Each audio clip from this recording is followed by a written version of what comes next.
Welcome back to another video of Adarsh Kichuz guys. Okay, അപ്പോൾ ഞാൻ നിങ്ങളുടെ മുമ്പിലേക്ക് വന്നേക്കുന്നത് നമ്മുടെ Realme 7 ഓക്കെ. അപ്പോൾ Realme 7ന്റെ ഒരു റിവ്യൂ വീഡിയോ ആയിട്ടാണ് ഓക്കെ. കാരണം വേറെ ഒന്നുമല്ല, ഞാൻ നേരത്തെ ഒരു Realme എൻ്റെ ഈ ഫോൺ ഓക്കെ നേരെ കാണുന്ന ഫോൺ Realme 7ന്റെ ഒരു അൺബോക്സിങ് വീഡിയോ ഞാൻ നേരത്തെ ഇട്ടിട്ടുണ്ടായിരുന്നു.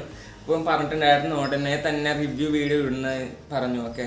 പക്ഷേ ഉടനെ തന്നെ എനിക്ക് വീഡിയോ ഇടാൻ പറ്റിയില്ല. അതുകൊണ്ട് തന്നെ ഞാൻ ഏകദേശം ഒരു മാസം ഓക്കെ ഞാൻ ആക്ച്വലി ഡിസംബറിലാണ് ഈ ഫോൺ എടുത്തത്, Realme 7 ഫോൺ എടുത്തത്. ഇപ്പോൾ ഡിസംബർ കഴിഞ്ഞ് ജാനുവരി, ഇപ്പോൾ ഫെബ്രുവരി പകുതി ആകാറായി ഓക്കെ. ഫെബ്രുവരി 9 10 സംതിങ് ആണ് ഇന്ന് ഓക്കെ. അപ്പോൾ ഇന്ന് അതിനെക്കുറിച്ച് വീഡിയോ നോക്കാം. അപ്പം നമുക്ക് Realme 7 വാങ്ങിച്ചിട്ട് ഏകദേശം ഒരു മാസം കഴിഞ്ഞു, രണ്ടാമത്തെ മാസം ആകാൻ പോകുന്നു ഓക്കെ. അപ്പോൾ ഈ Realme 7ന്റെ സ്പെസിഫിക്കേഷൻസ് നിങ്ങൾക്ക് അറിയണമെന്നുണ്ടെങ്കിൽ നിങ്ങൾ ഈ വീഡിയോ ഫുൾ കാണാം. അപ്പോൾ നിങ്ങൾക്ക് വീഡിയോ കാണാം. നിങ്ങൾക്ക് വീഡിയോ ഇഷ്ടപ്പെട്ടെങ്കിൽ നിങ്ങൾ ലൈക്ക് ചെയ്യുക, ഷെയർ ചെയ്യുക, സബ്സ്ക്രൈബ് ചെയ്താലുണ്ടെങ്കിൽ ഇപ്പം തന്നെ പോയി സബ്സ്ക്രൈബ് ചെയ്യുള്ളൂ ഓക്കെ. അപ്പോൾ നിങ്ങൾക്ക് വീഡിയോയിലേക്ക് പോകാം.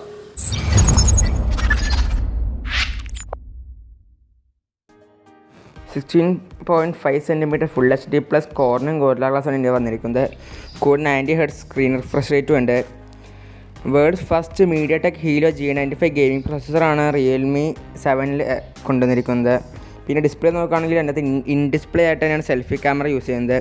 Selfie camera 16 MP ultra wide angle selfie ലെൻസാണ് ഇതിനകത്ത് യൂസ് ചെയ്തിരിക്കുന്നത്.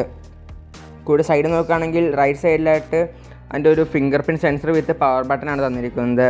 അടിഭാഗത്തേക്ക് നോക്കുകയാണെങ്കിൽ സ്പീക്കറുണ്ട്, ടൈപ്പ് C USB പോർട്ടും ഉണ്ട്, പിന്നെ കൂടെ ഹെഡ്ഫോൺ ജാക്കും ഉണ്ട്. ഓപ്പോസിറ്റ് ലെഫ്റ്റ് സൈഡിൽ നോക്കുകയാണെങ്കിൽ സ്ലിം സ്ലോട്ടും തരും, വോളിയം ബട്ടൺ തരും. ചാർജ് നോക്കുകയാണെങ്കിൽ 65 വാട്ട് സൂപ്പർ ചാർജ് ചാർജ് ആണ്. 50% 26 മിനിറ്റ്സും കൊണ്ട് പെട്ടെന്ന് കയറുന്നു ആണ്. എൻ്റെ സൈഡിലേക്ക് നോക്കുകയാണെങ്കിൽ ബാക്ക് പാനൽ ഉണ്ടാക്കിയിരിക്കുന്നത് ഫൈബർ ഗ്ലാസ് മെറ്റീരിയൽ കൊണ്ടാണ് ബാക്ക് പാനൽ ഉണ്ടാക്കിയിരിക്കുന്നത്. അതുകൊണ്ട് തന്നെ പെട്ടെന്ന് പൊട്ടിപ്പോകാനുള്ള സാധ്യത വളരെ കുറവാണെന്നാണ് കേട്ടത്. അതിന് ഗ്ലാസ് മെറ്റീരിയൽ ആയതുകൊണ്ട് പെട്ടെന്ന് റിഫ്ലക്ഷൻ അടിക്കുന്ന ഒരു മെറ്റീരിയലാണ്.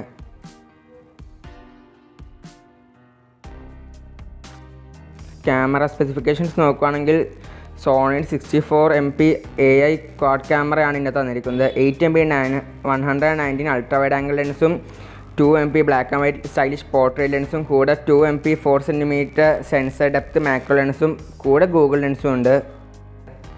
പിന്നെ അപ്പുറത്ത് നോക്കുകയാണെങ്കിൽ ക്യാമറയുടെ നോക്കുകയാണെങ്കിൽ ഫോക്കൽ ലെങ്ത് 2.4 അപ്പേർച്ചറാണ് തന്നിരിക്കുന്നത്. ഒരുവിധം നല്ലൊരു അപ്പേർച്ചറായിട്ട് തന്നിരിക്കുന്നത്.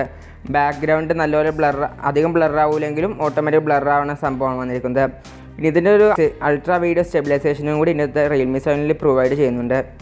പെട്ടെന്ന് തന്നെ ഓട്ടോ ഫോക്കസ് ആവും. അതാണ് ഈ Realme 7ൻ്റെ പ്രത്യേകത എന്ന് തന്നെ നമുക്ക് വിശദീകരിക്കാം.